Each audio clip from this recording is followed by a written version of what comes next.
So you're saying I can ask this cat any question? The cat is connected to the computer. You just type in the question, it will read his mind. There the answer comes.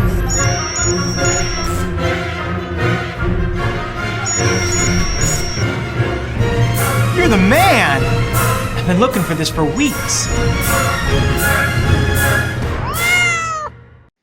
Welcome to a lesson on determining the value of an annuity on the TI-84 graphing calculator. The goals of the video are to define an annuity and then also to determine the value of annuity on the calculator. Now I do have another video that shows how to use the formula by hand to determine the value of an annuity, but this video will focus only on using the graphing calculator. An annuity is a sequence of equal payments made at equal time intervals. An example would be an IRA or individual retirement account, where, for example, you may make monthly deposits into an account in hopes of accumulating enough money to retire someday. The value of an annuity is the sum of all of the deposits with all the interest earned. This video will only address ordinary annuities when the payments are made at the end of each period. If the payments are made at the beginning of each period, it's called an annuity due. So in the previous video, we used this formula here to determine the value of annuity, and now we'll show how to do it quickly on the graphing calculator. Let's go ahead and take a look at our first example. Let's say at age 30 you deposit $150 at the end of each month into an IRA that pays 4% interest compounded monthly. At age 65, what will the value of the annuity be and how much interest would you have earned? So let's get our calculators out. We're going to press the Apps key, which is here. Then we're going to select the Finance menu, so we're going to press Enter.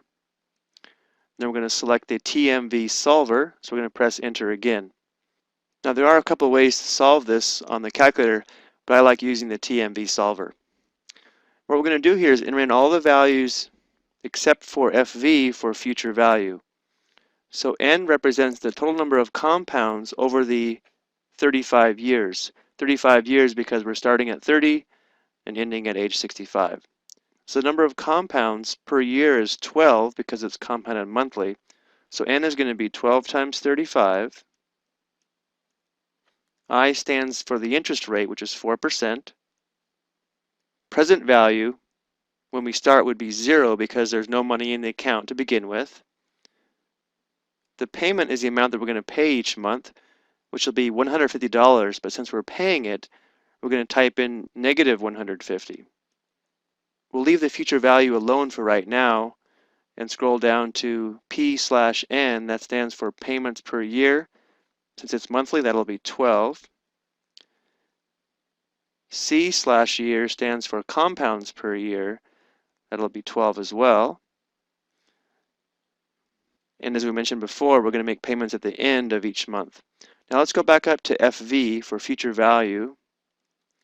With our cursor here, we're going to clear this value. We press alpha enter, it will solve for the future value given what we've entered. So the future value would be $137,059 and approximately 64 cents. Let's go ahead and write that down. Now let's talk about the second question that asks how much interest would you earn? Well, the interest earned would be equal to the account balance minus all of the deposits. So if we take the balance of the account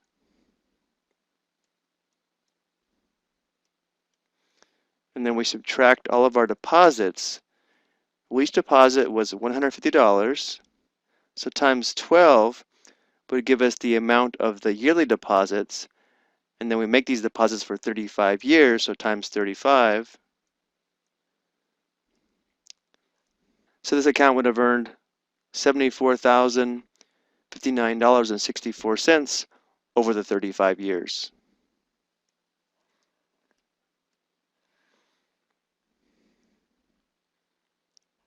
Now let's take a look at the second example where it's the same problem, but instead of starting at age 30, how would it affect the balance if you started at age 40?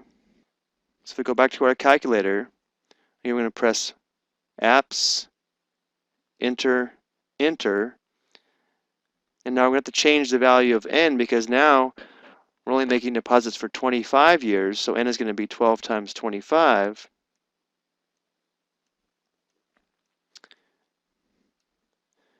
Everything else should remain the same, 4% interest, a 0 present value, payment of $150 per month, 12 payments per year, and 12 compounds per year. So let's go down to future value. We'll clear this and press alpha enter.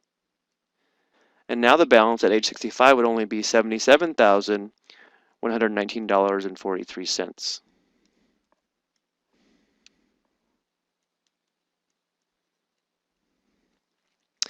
And let's go ahead and figure out how much interest was earned in this situation. Go back to the home screen, second quit. So starting with the balance of the annuity at age 65, we'll subtract the total deposits into the account. So each deposit is $150 times 12 for each year, and then for 25 years, so times 25. This will give us the total amount of interest earned, which is $32,119.43. So maybe the outcome is a little bit surprising. If we start at age 40, the annuity will have a value of a little over $77,000, and we would have earned over $32,000 of interest. But if we start just 10 years earlier, the value would be much higher at $137,000, and we would have earned over $74,000 of interest, or more than twice the interest over the extra 10 years.